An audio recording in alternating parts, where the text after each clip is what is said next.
Bonjour à tous et bienvenue dans cette première vidéo de GetUp. Aujourd'hui, nous allons parler du hook marketing. Ça vous intéresse? Alors suivez-moi. Alors, hook marketing, qu'est-ce que c'est?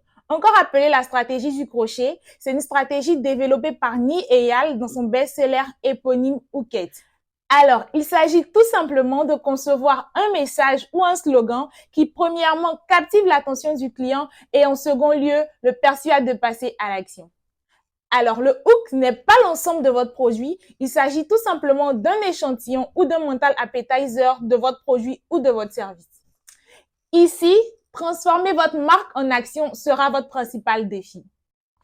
Alors, le hook repose sur 4 leviers. Le premier levier, c'est de créer des déclencheurs ou des triggers, donc qui peuvent être soit des call to action ou des messages push qui s'affichent sur votre site internet. En second lieu, nous avons l'action. L'action, c'est tout simplement le résultat de votre déclencheur ou de votre trigger.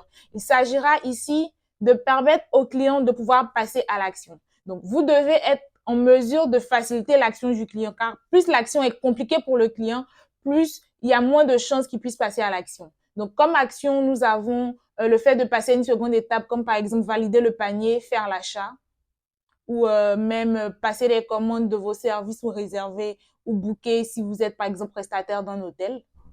Le troisième pilier, ce sont les récompenses.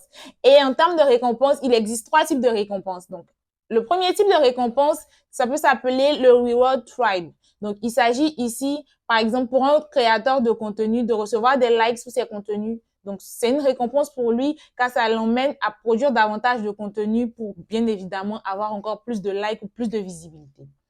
Le second type de récompense, ça s'appelle le Reward Hunt. Et quand on parle de Reward Hunt, c'est en fait le type de récompenses qui sont liées aux promotions. Donc, par exemple, un client peut se sentir récompensé lorsqu'il achète un produit et que le second lui est offert. Donc, ça, c'est un type de récompense. Le troisième type de récompense peut s'appeler le Reward Self. Donc, quand on parle de Reward Self, il s'agit tout simplement de la récompense émotionnelle et, disons, personnelle, l'estime de soi que l'on peut acquérir en achetant un produit ou en se procurant un service. Par exemple, si vous faites l'achat d'une Rolex, vous ressentez en vous une sorte de fierté, une sorte d'accomplissement, et c'est également une récompense que l'entreprise vous offre au travers du standing de ce type de produit. Alors, le quatrième et tout dernier pilier de cette stratégie de marketing hook, c'est l'investissement.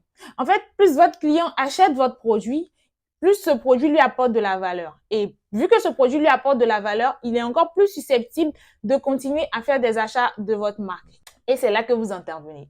Par exemple, si vous êtes une entreprise spécialisée dans la cosmétique et que vos clients achètent vos produits pour faire des skincare, pour prendre soin de leur peau et qu'ils obtiennent des résultats efficaces, ils sont susceptibles de venir vers vous et de racheter vos produits parce que vos produits leur ont apporté une valeur ajoutée. Et à ce moment-là, vous, par derrière, en tant qu'entreprise, vous recevez davantage d'informations sur ces clients. Donc, vous avez par exemple leur fréquence d'achat, leurs habitudes de consommation.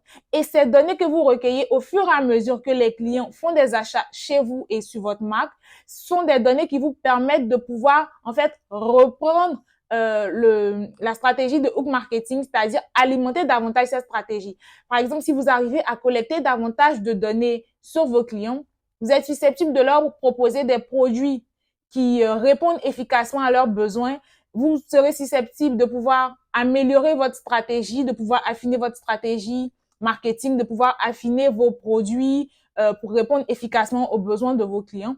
Et tous ces retours et toutes ces données que vous aurez collectées vont venir alimenter à nouveau les triggers, les call to action que vous aurez, parce que ça sera des call to action qui seront plus pertinents pour les clients parce que vous aurez détecté les réels besoins des clients. Alors, à l'étape de l'investissement, on peut alors dire que la boucle est bouclée parce que vos investissements vont vous permettre de générer des prochains triggers, des prochains call to action, donc qui vont permettre à vos clients d'effectuer davantage d'actions pour avoir davantage de récompenses. Et là, c'est un cycle interminable. Donc, le but ultime du hook marketing, c'est de rendre vos clients accros à vos produits, accros à vos services, accros à votre marque.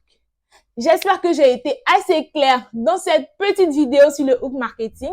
Si vous avez encore des questions sur ce sujet, vous pouvez me laisser toutes vos questions en commentaire. Je réponds à tous vos commentaires. Je réponds à toutes vos questions.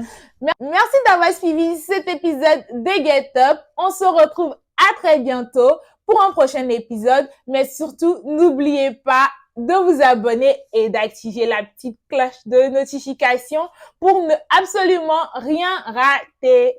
À bientôt!